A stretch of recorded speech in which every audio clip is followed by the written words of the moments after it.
Good evening everyone, कैसे हैं आप लोग। आज की मार्केट की क्लोजिंग ने कम से कम एक चीज तो श्योर कर दिया कि मार्केट में उतना भी खराब चीजें नहीं हैं। हम एफआईज के बारे में बात कर रहे थे, लगातार सेलिंग हो रही है, लेकिन कहीं ना कहीं अभी भी क्लियर कट बियरिश हम नहीं कह सकते हैं।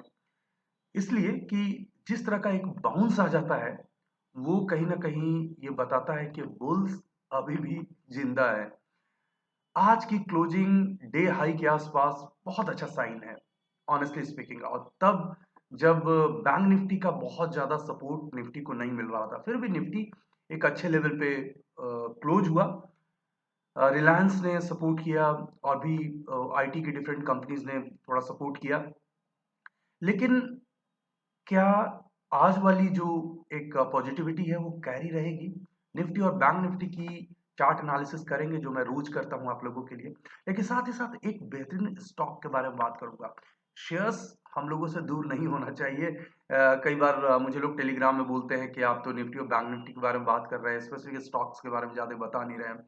इसलिए नहीं बता रहा था कि रेंज ब्रेकआउट है ही नहीं बाजार में, तो आप स्टॉक्स ले करके बस पड़े रहेंगे, कोई फायदा नहीं है। तो रैली होगी तो स्टॉक्स के बारे में तो बात होगी। आज एक स्पेशल स्टॉक्स के बारे में बात करूंगा, लेकिन उसके पहले चैनल पे अगर नए हैं तो चैनल को सब्सक्राइब कीजिए, वीडियोस को लाइक एंड शेयर कीजिए और बेल आइकन को जरूर प्रेस कीजिएगा, ताकि हमारे द्वारा पोस्ट किए गए वीडियोस के लेटेस्ट नोटिफिकेशंस आप लोगों के मोबाइल पे सबसे पहले पहुंच जाए। फ्रेंड्स, निफ्टी आज 150 पॉइंट ऊपर, सेंसेक्स करीब 600 पॉइंट ऊपर, बैंक निफ्टी फ्लैट कह सकते हैं, सिर्फ 67 पॉइंट ऊपर रहा है। एक नजर जरा ग्लोबल मार्केट पे दे देते हैं। कल यूएस मार्केट बंद था, आज कैसा खुला है? तो यहाँ पे देखिए, डाउ जोन्स में प्रेशर है और नास्डेक है 60 पॉइंट ऊपर है, यानी मिक्स हम कह सकते हैं। लेकिन हमारा ज्यादा मतलब होगा सिंगापुर निफ्टी से। तो सिंगापुर निफ्टी 70 पॉइंट के ऊपर, 70 पॉइंट प्लस नजर आ रहा है। इसका मतलब ये हुआ कि आज की जो क्लोजिंग हुई है वो काफी था कल के मार्केट के मोमेंटम के लिए। हालांकि मैं कोई कैरी पोजीशन नहीं ले गया, क्योंकि बैंक निफ्टी उतना अच्छा लग नहीं रहा था, निफ्टी सिर्फ अच्छा था, तो इसलिए इस डाइवर्जेंस को देख करके मैंने स्किप किया। लेकिन जो लोग पोजीशंस लेकर के गए होंगे, मोस्ट लाइकली अगर सिंगापुर निफ्टी मॉर्निंग में भी ऐसा रहा तो उनके लिए प्रॉफिट वाला सिनारियो रहेगा। तो सबसे पहले बात कर लेते हैं एक पर्टिकुलर स्टॉक के चार्ट को लेकर के। तो उस स्टॉक का नाम है सक सॉफ्ट। और इस स्टॉक का जो शेयर प्राइस है अभी करीब 143 के आसपास चल रहा है। अगर गूगल में जा करके सक्सॉफ्ट लिमिटेड के बारे में अगर बात करेंगे, तो ये कंपनी 99 में आई हुई थी, 1999 में। और उस हिसाब से अभी करीब करीब 23-24 साल हो गए हैं।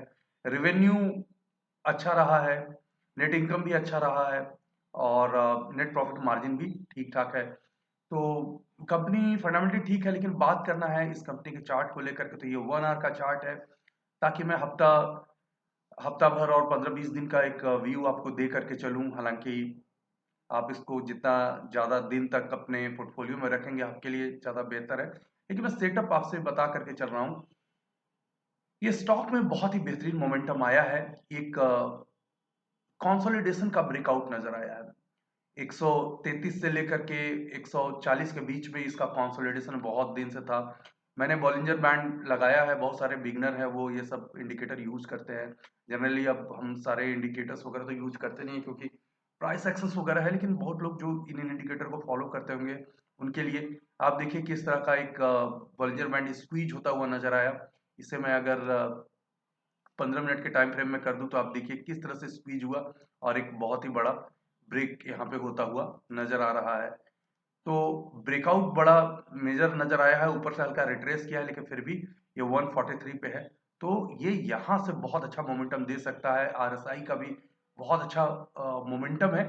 तो मुझे ऐसा लगता है कि ये स्टॉक जो है यहाँ से कम 10 to 15% का एप्रिसिएशन के लिए ये तैयार है। अगर 10 to 15% का अगर एप्रिसिएशन आप मानेंगे, तो टारगेट के अकॉर्डिंग अगर मैं बात करूं, तो पहला टारगेट जो हो जाएगा वो करीब करीब 160 का हो जाएगा, टारगेट 160 का। और दूसरा टारगेट जो हो जाएगा वो हम 170 का भी दे करके चल सकते हैं, 170 का। मार्केट कंडीशन को देख करते हुए आप इस टारगेट के लिए इसमें जा सकते हैं। टाइम हॉरिजन मेरा रहेगा इसमें मैक्सिमम 3 मंथ के लिए। टारगेट्स हो सके मंथ के अंदर में भी आ जाए, लेकिन याद रखिएगा ये कम्प्लीटली एजुकेशन पर्पस के लिए वीडियो बना रहा हूँ। और इसमें जो मेरा व्यू है वो काफ़ी बुलिश है और टारगेट्स मैंने आप लोगों से शेयर कर दिए। लीडिंग इंडिकेटर का अच्छा ब्रेकआउट है, मूविंग एवरेजेस भी क्रॉस किया है, चैनल का एक ब्रेकआउट हो रहा है, तो स्टॉक काफ़ी अच्छा है। स्टॉक का नाम याद रखिएगा सब सॉफ्ट लिमिटेड, और टारगेट याद रखिएगा 160 के लिए, और टाइम पीरियड मैंने आप लोगों से शेयर कर दिया। बात कर लेते हैं निफ्टी और बैंक निफ्टी को लेकर के। तो निफ्टी का 5 मिनट का चार्ट एनालाइज तो करेंगे ही, लेकिन उसके पहले जो है क्लोजिंग में 18,056 पे 18,056 पे क्लोज हुआ है। लेकिन कल के लिए एक इंपॉर्टेंट लेवल ये याद रख लीजिएगा, ये एक्सपोनेंशियल मूविंग एवरेज 50 का डेली चार्ट में ये 18,097 का है, यानी 18,100 आप मान करके चलिए। उसका क्लोज होना बहुत ज्यादा, उसके ऊपर जाना बहुत ज्यादा जरूरी होगा फर्दर बुल रन के लिए। 5 मिनट का चार्ट अगर मैं आप लोगों से शेयर करूं तो क्लोजिंग जो हुई है वो काफी बेहतरीन हुई है। 18,050 ये वाला लाइन देखिए, यहाँ से ये इसके ऊपर क्लोजिंग बहुत अच्छा है, और मुझे लगता है अभी जो सिंगापुर निफ्टी दिखा रहा है उसके हिसाब से तो इसके ऊपर ही ओपन होना चाहिए। तो मुझे लगता है कि ये वाला जो टारगेट है 18,140 150 का शायद कल हिट करने के लिए जा सकता है। वहां पे देखिएगा क्या बिहेवियर होता है। शुरू का 5 मिनट एटलीस्ट ना रीडिंग करने में दे दीजिए, मार्केट खुलते के साथ ट्रेड मत लीजिए। 5 मिनट देखिए यहाँ पे क्या बिहेवियर हो रहा है, वरना बहुत मुश्किल हो जाता है। आज लाइव मार्केट में कई बार मार्केट ने अच्छा साइन दिया था ब्रेकआउट का, और उस पर ट्रेड भी बहुत अच्छे अच्छे हुए हैं। इवन लास्ट मोमेंट में भी बहुत अच्छा ट्रेड नजर आया, तो एक बहुत अच्छा ब्रेकआउट था। उस ब्रेकआउट को 2:30 बजे आपने एंजॉय किया होगा। और पैटर्न के हिसाब से बात करें तो इस तरफ से भी नजर आ रहा था।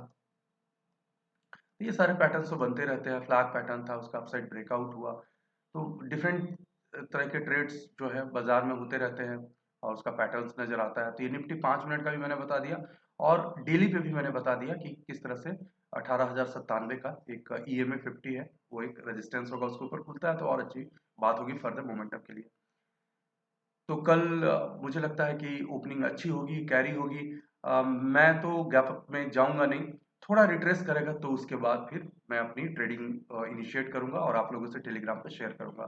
बैंक निफ्टी को लेकर के बात करते हैं तो बैंक निफ्टी थोड़ा सा पेनफुल रहा है इस तरह से। अगर आप बात करेंगे तो ओपनिंग जो हुई थी वो सही नहीं हुई। खुलते के साथ ये देखिए ये वाला कैंडल रेड नीचे आ गया, और उसके बाद फिर वहीं चला गया, फिर ऊपर गया, फिर यहाँ से रिट्रेस करके फॉल आया। तो बैंक निफ्टी को आज ट्रेड करना डिफिकल्ट था। पता नहीं कुछ लोग पैसा बनाए होंगे तो मैं उनकी इत्तेफाक उनसे नहीं रखता, क्योंकि उनका अपना तरीका हो सकता है ऑब्जर्व करने का।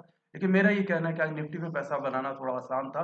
बैंक निफ्टी जो है वो कई बार स्टक हो जा रही थी, फिर नीचे आ जा रही थी, फिर उस तरह से। तो क्लियर कट डायरेक्शंस के लिए लास्ट में भी बड़ी मुश्किल से ऊपर आते हुए नजर आई, लेकिन निफ्टी का ट्रेड जो था वो रिलेटिवली इजी था। डायरेक्शन प्रेडिक्ट करना थोड़ा सा आसान था। बैंक निफ्टी जो डिफिकल्ट था, लेकिन फिर भी बैंक निफ्टी का रेजिस्टेंस क्या होगा तो उसके बारे में बात कर लेते हैं। तो ये वाला लाइन जो है ना, ये रेजिस्टेंस वाला ही है। थोड़ा और इसको ऊपर कर देता हूँ, 42,300 का। तो कल तो इसके ऊपर ही खुल जाएगा, क्योंकि निफ्टी अच्छा खुल रहा है तो मोस्ट लाइकली ये भी खुल जाएगा। तो देखेंगे क्या ये फाइनली फिर से 42,700 को हिट करने के लिए जा रहा है या नहीं जा रहा है। मैंने पहले से ड्रॉ किया था, तो ये चीज है। अगर थोड़ा सा एक स्ट्रेटजी हाँ बता देता हूँ कि गैप अप जब खुलता है ना तो चेंज मत कीजिए। अगर अच्छा खासा गैप अप हो गया है और बढ़ रहा है तो रुक जाइए, छोड़ दीजिए। गैप अप पे हमारा कोई कंट्रोल नहीं। जब वो नीचे आएगा कहीं से भी कोई इस तरह का यहाँ पे ओपन होने के बाद ऐसे आया फिर ऐसे हुआ, तो ये ट्रेड बहुत अच्छा होता है। तो रिट्रेसमेंट का वेट कीजिए। तो आज के वीडियो में इतना ही है। स्टॉक्स के बारे में बता दिया, निफ्टी और बैंक निफ्टी की एनालिसिस भी कर दी। आप हमसे फेसबुक, ट्विटर, इंस्टाग्राम पूरा लिंक्डइन पे कनेक्ट हो सकते हैं। Thanks for watching, take care. Video को लाइक करें, शेयर करें, सब्सक्राइब करें और आने वाले वीडियोस के नोटिफिकेशंस के लिए बेल आइकन को दबाएं।